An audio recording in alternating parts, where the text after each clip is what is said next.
电影是视听语言的艺术，而听的讲究除了音乐外，语言也是一方面。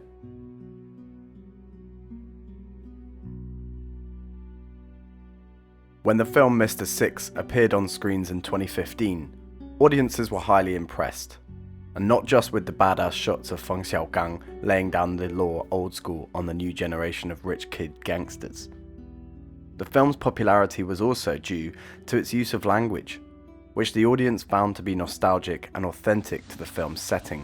给你可以啊，咱再把话说头了，别回头一见着儿子要抢，您得搂着点儿。这三儿啊，没当过爹，他是不知道，能把你给气死。所以说呀，六哥。 Like all films in China, this film was watched across the country with subtitles. And for much of the audience outside the Northeast region, these subtitles were an important way of accessing the content of the film. For English speakers, subtitles are found for two main reasons: watching foreign films and certain accessibility needs. But subtitles are as common in China as the Chinese Film Bureau logo. They're necessary, not just for foreign speakers, but for the domestic audience. Why is this? Aren't Chinese movies in Chinese? Don't Chinese people speak Chinese?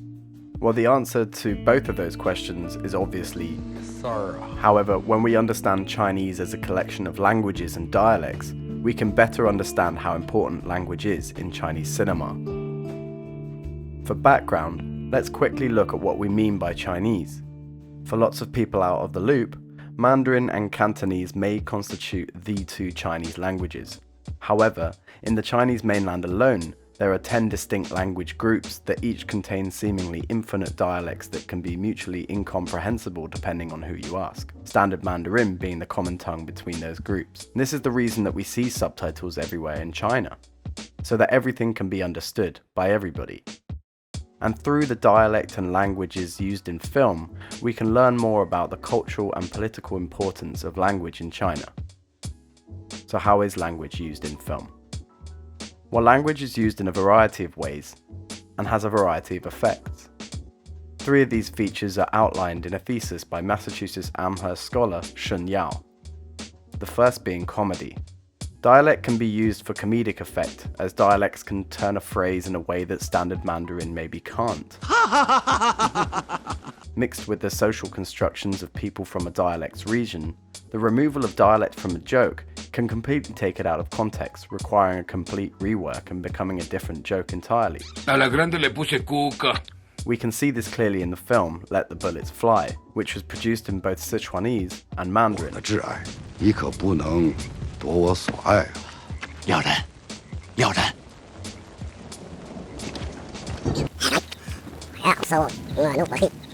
你可不能夺我所爱啊！撩人，撩人。全不是。 The way people speak can also be used to denote identity in characters. When we hear a Texas accent in a character, we understand them to be from Texas. You're from Texas? That's right. On top of that, we also assume, right or wrong, certain characteristics based on our understanding of that place and its people. These assumptions are made subconsciously and build a picture of a character which can be used by the filmmaker in many ways. We might find our stereotypes challenged. We might find closer connections with characters. Their differences and similarities may be highlighted to reflect an important part of the narrative.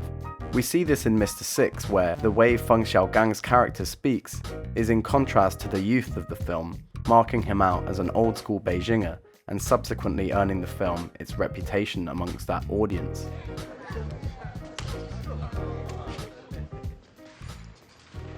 你是叫阿彪吧？3天以后你得在这儿。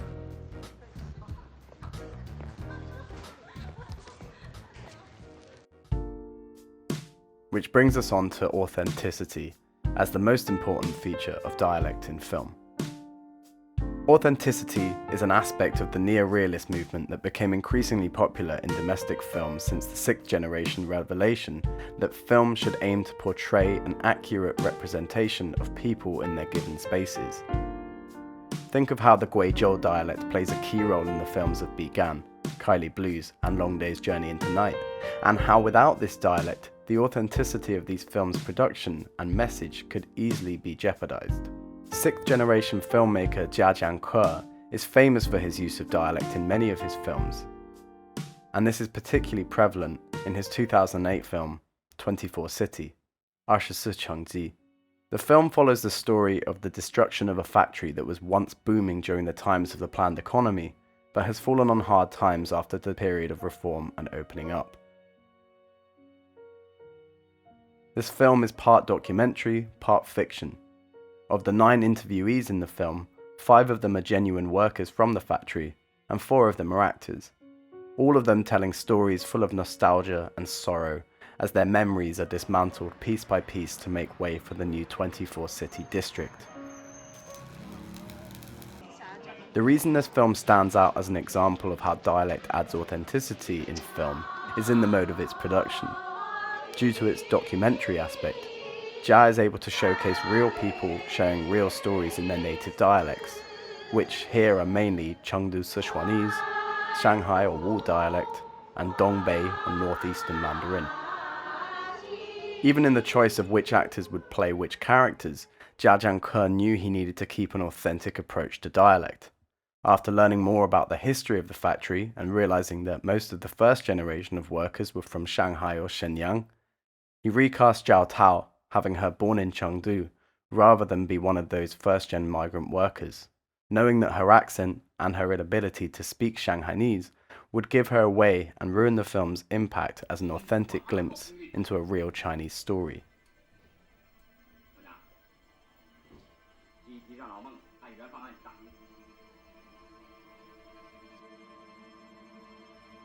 Jia Zhangke chose this documentary/fiction format for the reason that, in his view, the past is always a mixture of fact and fiction.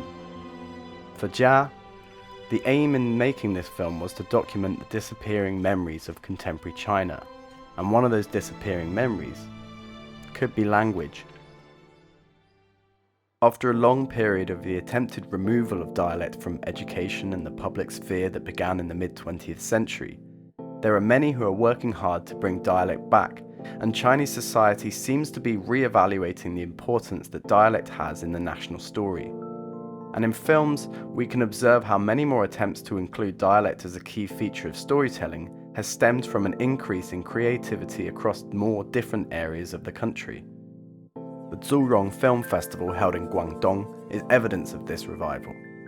The festival focuses solely on independent movies produced in dialect, with a fund set aside to create and promote more dialect-orientated cinema. Appreciation of these films and an awareness of their reception can teach us a lot more about how Chinese society is valuing its languages. The expansion of Mandarin aimed to bring the nation together under one language.